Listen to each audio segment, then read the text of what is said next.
తాకట్లో ఉన్న మీ బంగారాన్ని విడిపించి ఆ రోజు ఆన్లైన్ రేటుకి కొంటాం. Sharma gold company. సాధారణ వ్యవసాయ కుటుంబమే అయినప్పటికీ తల్లిదండ్రుల ప్రోత్సాహంతో ఉన్నత చదువుల కోసం అమెరికా వెళ్ళింది. చదువును పూర్తి చేసి ఉద్యోగం సాధించాలని కలలు కనింది. మంచి ఉద్యోగం సాధించి తన కోసం నిరంతరం శ్రమించిన తల్లిదండ్రులను సంతోషంగా చూసుకోవాలని భావించింది.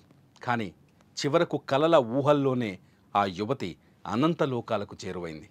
అమెరికాలో బ్లడ్ క్యాన్సర్తో మృతి చెందిన తెలంగాణ అమ్మాయి విషాద గాథ అందరినీ కలిచివేసింది.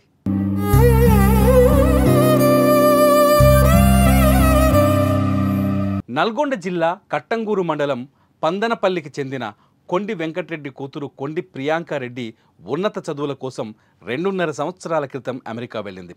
అగ్రికల్చర్ ఎంఎస్సి పూర్తి చేసి హన్సావిల్లాలోని అలబామా విశ్వవిద్యాలయం నుంచి మాస్టర్స్ డిగ్రీని సైతం పూర్తి చేసింది.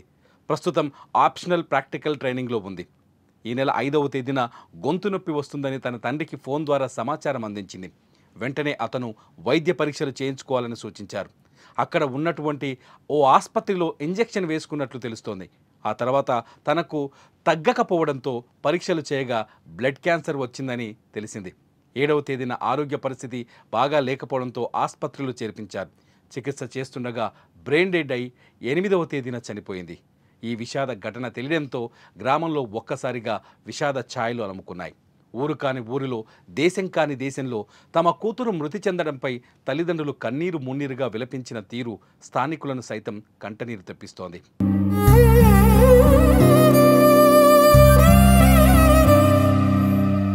చెప్పండి సార్, ఎట్లా జరిగింది? ఏమైంది పాప? ఏమో 2-3 రోజులు జ్వరం వస్తుందని అన్నది. జ్వరం వచ్చి చూపించుకోపోయినా బిడ్డ అంటే ఇక్కడ ట్రీట్మెంట్ అట్టుండదు ఆడి అపాయింట్మెంట్ తీసుకోవాలన్నది. ఎట్లా బిడ్డ అంటే టాబ్లెట్స్ వేసుకుని తక్కువైంది అన్నది. అన్నాక ఆదివారం నాడు ఫోన్ చేసిన, బేస్తవారం, శుక్రవారం, శనివారం ఫోన్ చేస్తే మామూలుగా మాట్లాడింది. ఆదివారం ఫోన్ చేస్తే డాడీకి పనులు వస్తున్నాయి డాడీ నాకు, మరి అదేనా చూపించుకోపోయినారు అంటే కాస్ట్ ఎక్కువ ఉంటుంది డాడీ, ఇన్సూరెన్స్ అప్లై చేసిన, ఇన్సూరెన్స్కి వచ్చినాక చూపించుకుంటా అన్నది. ఈరోజు వస్తుంది పేపర్ అన్నది. తెల్లారి పోయి చూపించుకుంటా అన్నది. సరే బిడ్డ అని చెప్పిన. తెల్లారి మళ్ళీ ఫోన్ చేస్తే ఫోన్ లిఫ్ట్ చేయలేదు. అమ్మ ఫోన్ లిఫ్ట్ చేయడానికి మెసేజ్ పెట్టిన బిడ్డకు. మెసేజ్ పెడితే హాస్పిటల్ ఎవరైనా అడిగితే అర్జెంట్ అని అడిగింది. దాన్ని మెసేజ్ పెట్టింది. ఇక అంతవరకే నా బిడ్డ చివరి మాట అదే మాట. ఆదివారం రోజు మాట్లాడిన మాట నా బిడ్డ చివరి మాట. ఇక నా బిడ్డ మాట మాట్లాడలేదు, నన్ను చూడలేదు. మరోపక్క ప్రియాంకారెడ్డి అంత్యక్రియలు స్వగ్రామంలో ముగిశాయి. కూతురికి తలకొరివి పెడుతున్న సందర్భంగా తండ్రి తీవ్ర భావోద్వేగానికి గురయ్యాడు. ఎన్నో కలలు, మరెన్నో ఆశలతో తన కూతురు అమెరికా వెళ్ళిందని, కానీ కలలు కలలుగానే మిగిల్చి కన్ను మూసిందంటూ రోధించాడు. చిన్నప్పటి నుంచి చదువుపై ప్రియాంకారెడ్డి ఎంతో శ్రద్ధ చూపించేదని, ఎంతో కష్టపడ్డామని, కానీ చివరి రోజుల్లో తమ ఆలన పాలన చూడాల్సిన కూతురికి ఇలా జరిగిందంటూ గుండెలు పగిలేలా రోధించాడు ఆ కన్న తండ్రి.